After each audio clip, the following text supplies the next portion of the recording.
Thank you, JR and Lauren and Marty, Victor, Frank, and all my friends in the audience. You know, as a physician who can basically deal with one patient at a time, I have an opportunity to really share some of my own experiences and hopefully make a change in some of your lives. I wish that health was as easy as just having one of these every day.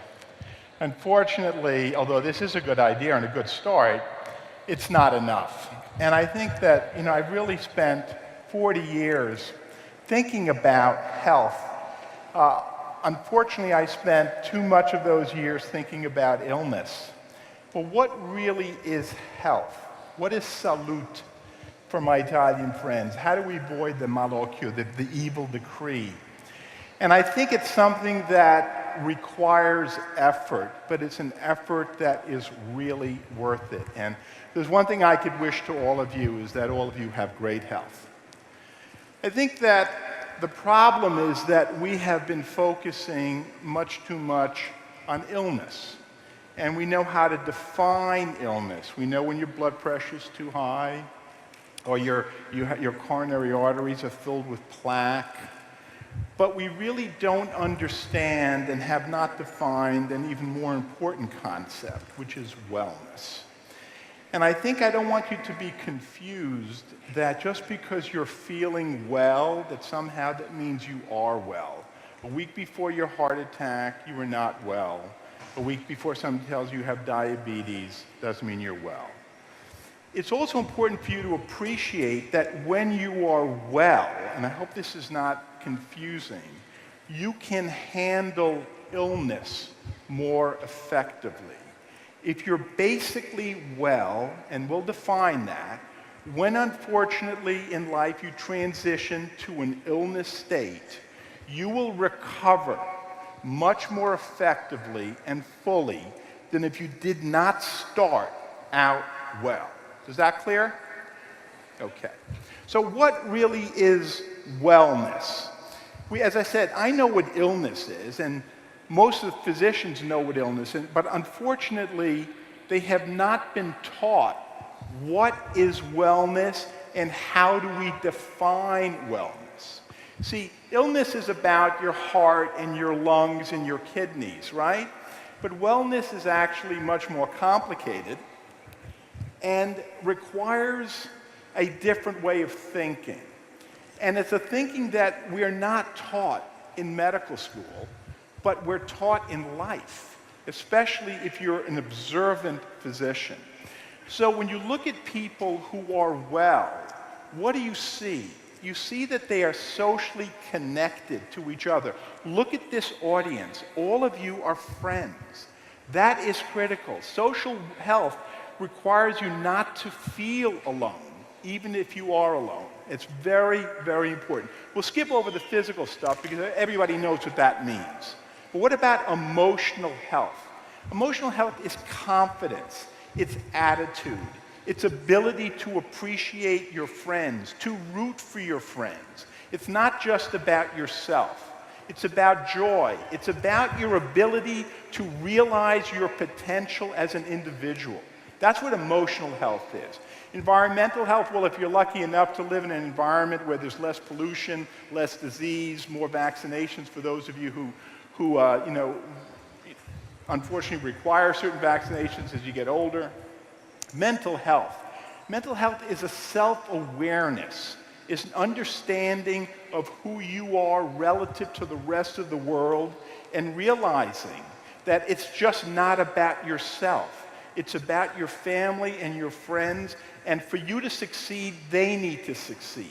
It's for you to be able to wake up every morning and have the energy to realize what you need to do as an individual. What about spiritual health? Something that certainly we don't study this in medical school.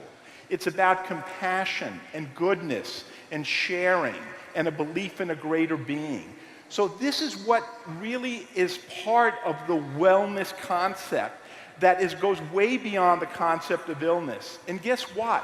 They're not separate entities. They are all intersecting. You can't be ultimately well if you don't have spiritual wellness, if you don't have emotional health, if you don't have social health. You cannot achieve this on your own. It's not about going to the gym every day. It's not about eating an apple every day. It's not about even my favorite supplement, Pycnogenol, every day. It's all of these balls that you have to intersect. And you have to be aware of it, and you have to think about it every single day. Thank you. When I see patients, and I see them every day because that's what I do, I'm not an administrator. I teach medical students and residents, and I share my thoughts with other doctors. Sometimes I teach them something. Most of the time they teach me something. But what I explain to patients when they sit in front of me, they're young individuals in their 20s, 30s, and 40s, and I say to them, you know, there's a continuum. At one end of the continuum is wellness, and at the other end of the continuum is illness. And believe it or not, there's a train that's going from wellness to illness. How quickly that train goes is up to you and what you do, all right? And I ask patients, where are they in this continuum? Oftentimes they're correct. Sometimes they exaggerate their own sense of wellness. But at least it's pointing out to them that they need to make an effort, a very determined effort, to slow that train down. And all of you have the capacity to do it if you're willing to invest some time and effort. As I said, it's not about just having that apple every day. It's about emotional health, social health, spiritual health. All right? If you're lucky enough to live in this country with all of the freedoms that are available to us, all the opportunities, it's really a pity for you not to take advantage of that. Well, how do we achieve optimum health? Well, these are all the balls that you've got to somehow juggle. You've got to juggle all of these balls. And only some of you have the capacity and the will to really do this. But it will take a major effort in order to do this. Because otherwise, that train is going to race towards illness, which, believe me, I'm tired of treating illness. It's no fun. So when I look at the physical part of an individual, you notice there are all these systems that I have to learn, and maybe that's why we haven't had so much time talking about wellness, because there's so much to learn about illness. So I have to learn about the respiratory system. I have to learn about the cardiovascular system. I have to learn about the kidneys. You notice there are no walls in the body? They're all connected, all right?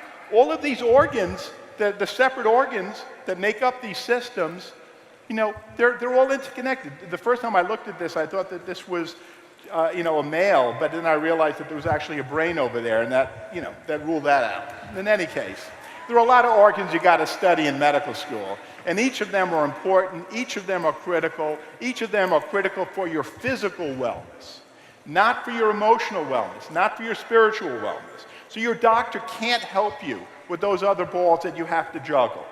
That you have to find in your colleagues, in your spiritual leaders, in your friends, in your family, in your own reading, in getting insight. It's becoming a Renaissance individual. It's extremely important not to limit your thinking and your opportunities.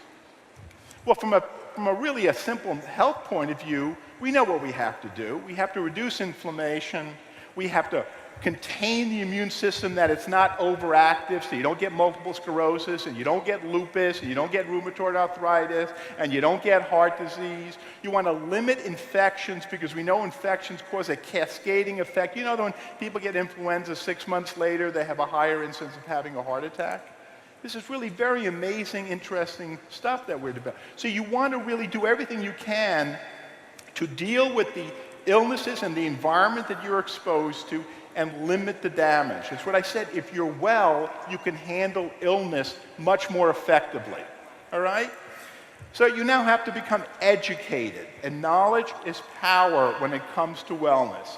You have to believe in the science and in the evidence that accumulates with reference to how to eat this Mediterranean-type diet, more fruits, more vegetables, more fiber, how important sleep is. Sleep is critical. If you don't sleep, you're not going to achieve wellness. Sleep is as important as food and water.